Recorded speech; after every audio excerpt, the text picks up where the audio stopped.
ఏ బాటైనా పర్వాలేదంట, సమయంతో సాగటమే మన సింపుల్ సిద్ధాంతం.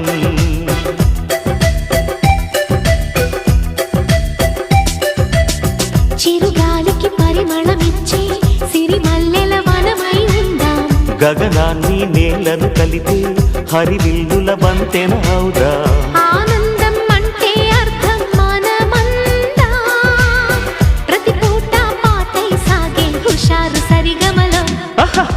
ఎన్నో ఎన్నో రాగాలుండే సంగీతం కాదా, చల్లకి నవ్వుల కేరింత.